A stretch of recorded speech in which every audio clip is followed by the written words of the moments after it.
All right, how's it going, guys? Today we All right, how's it going, guys? Today we're gonna go over some NHL mock trades. Now, these mock trades are brought to you by NHLTAPETALK. NHLTAPETALK is an Instagram page.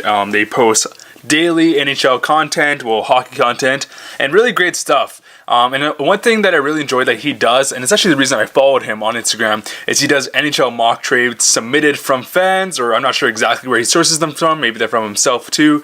And I find it really interesting. It creates a really good debate in the comments. A lot of people getting very upset. But definitely, if you want to see NHL content, go check him out down below. Let's get into the video. And I also want to mention thank you for the awesome reception on my first video on this channel. I did a 2019 NHL mock draft. If you want to go check that out, definitely go check it out on my channel. It's gotten really good reception so far. I spent a lot of time on it. And considering I think I had 0 subscribers when I posted that video, I do really appreciate all the support on it. Really makes me motivated to make more content, and I hope I just get better. But anyways, guys, let's get into these mock trades.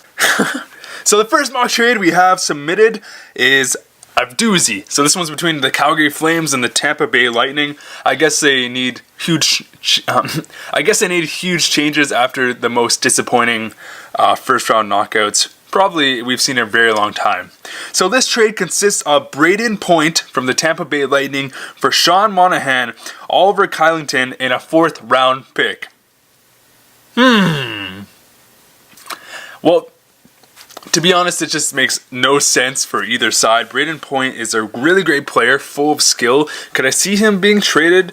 Probably not. And if he would be, this would not be the trade. Sean Monahan has way too much value for the Calgary Flames. There's not many players that Calgary would trade for to give up Sean Monahan. Oliver Kylington is a really great prospect. Don't see the point of that. The 4th round draft pick, that's just random. Brayden Point is a really great offensive player. So he's been around for a couple years now. He's had 2 back-to-back really great seasons. I can see him definitely being an 80. I can definitely see him being a point per game player. However, is he worth Sean Monahan, Oliver Kylington, and a 4th round pick?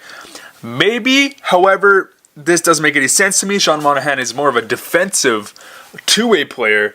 Brayden Point's more of an offensive dynamo. No, this trade just doesn't make any sense. Next pick, we kind of have an interesting one. So this is the 2nd overall pick, which belongs to the New York Rangers, and Vladislav Namestnikov traded to the New Jersey Devils for the 1st overall pick. So basically, it is Capo Caco and Namestnikov for Jack Hughes. No chance. Namestnikov, I saw it in Tampa Bay when he played there, and I see it now in the New York Rangers. His stats were very inflated. Here, I'll put up a picture right here. You see when he's playing with the Tampa Bay Lightning, he had really, decent stats. He's definitely around a 50-point player. He was playing with Kucherov and Stamkos at times, and then guess what? He gets traded to the New York Rangers where he doesn't have those offensive dynamos on their wings, and his point production was just horrible compared to, his time in Tampa. So basically, it's Capo Caco. So basically, you're getting a depth 3rd line, 4th line player, and Caco for Jack Hughes. No way. Next up, it's kind of an interesting one. I could see Toronto fans, no offense, believing that they have this much value, but we have Toronto Maple Leafs trading Kasperi Kapanen and Nikita Zaitsev to the Buffalo Sabres for Rasmus Ristolainen. No. I'm just going to say no to that. Nikita Zaitsev is, at best, in my opinion, a bottom pairing defenseman, a fringe bottom pairing defenseman.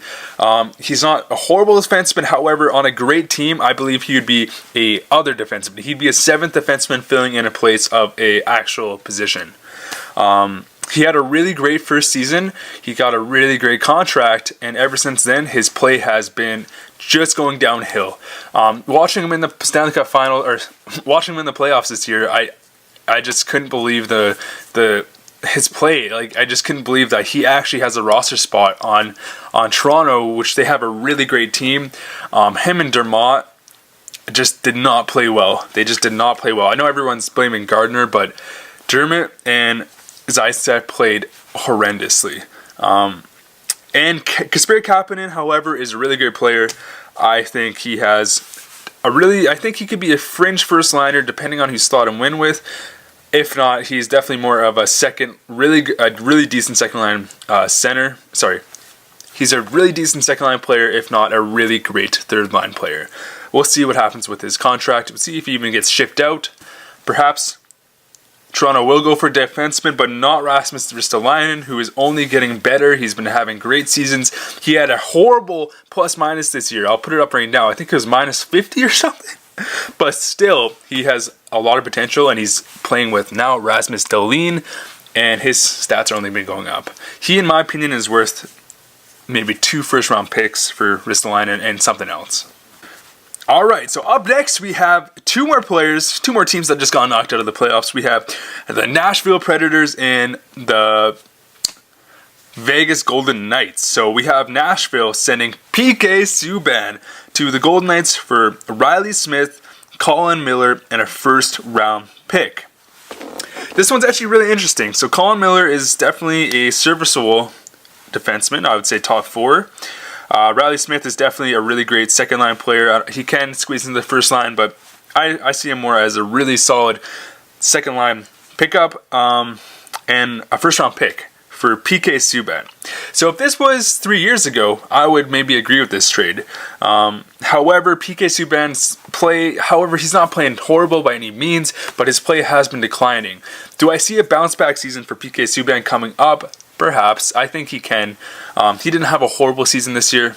He had about 31 points in 63 games, and he had around 3 points in the 6 playoff games.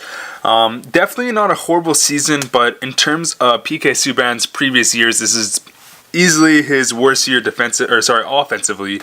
I believe he will have another bounce back season, but honestly, on this mock trade, I would actually give the edge to the Vegas Golden Knights. Colin Miller is definitely serviceable top 4 defenseman, maybe top 6, depending on what team he's playing.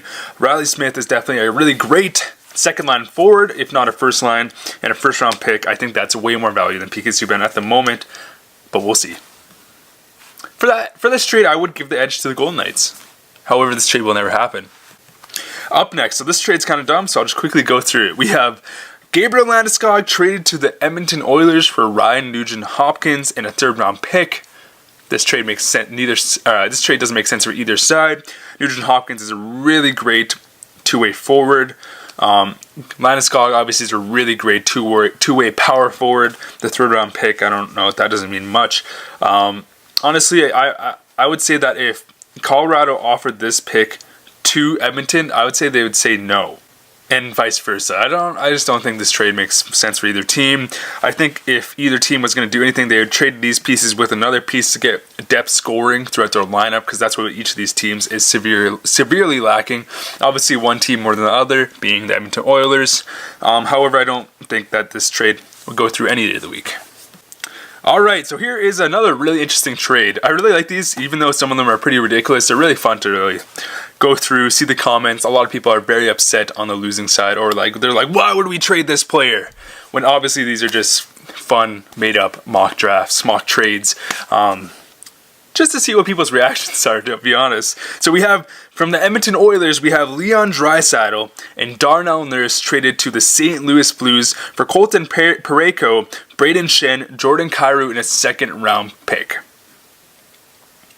Now, Leon Draisaitl is an interesting one. So this actually was posted quite a while ago before he went on a really hot streak. So Draisaitl obviously ended up with more than 50 goals. He had over 100 points. Just a really great season. Really great season. People say that he only has great points because he's playing with Connor McDavid. However, I will argue with that lots of players have been trying to play with McDavid and they haven't had that point production. Draisaitl is a really great player. Obviously, his points were inflated a bit. Whose isn't if you're playing with that good of talent? I do see him as definitely even a point-per-game player without McDavid.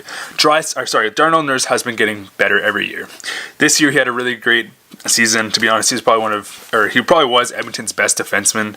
Then we have Parayko, who is definitely a really great top 2, if not top 4, really great top 4, and serviceable top 2 defenseman. He is more the defensive play of the game. However, he does have offensive upside. Really great player. We have Braden Shen, who came off a really great season 2 years ago. This season, he didn't have as good as production, but he still had a really great season. Jordan Kyrou, a really good prospect.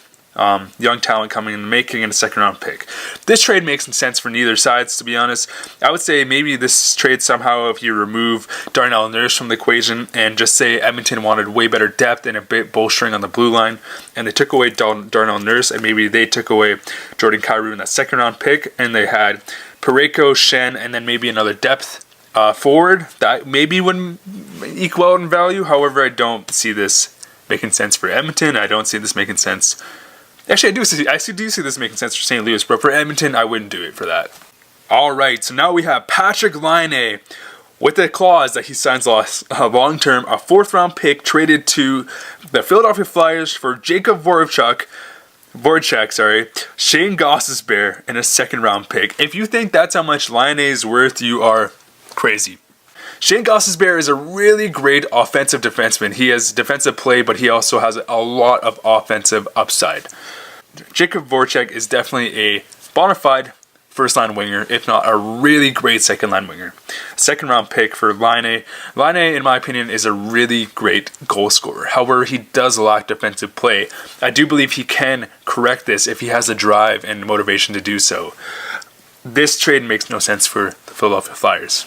Alright, we'll end it off with the most ridiculous trade of the night. We have from the Edmonton Oilers, Connor McDavid, traded to the Carolina Hurricanes for Sebastian Aho, Andrei Svechnikov, Jacob Slavin, and Warren Foegele. To be honest, that is a lot of value coming from the Carolina side. However, this trade makes no sense for you to have Connor McDavid, who is a generational player, someone that, a player that only comes every 10, 20 years, if not 20 years.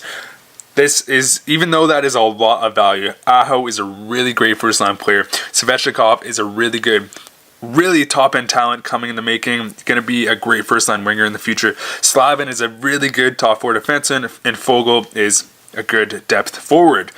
This trade makes no sense for Carolina. They're giving up their whole team's depth. And for Connor McDavid, Connor McDavid would be worth that in terms of the value, but in terms of what Carolina has for assets at the moment, they wouldn't even make sense for them.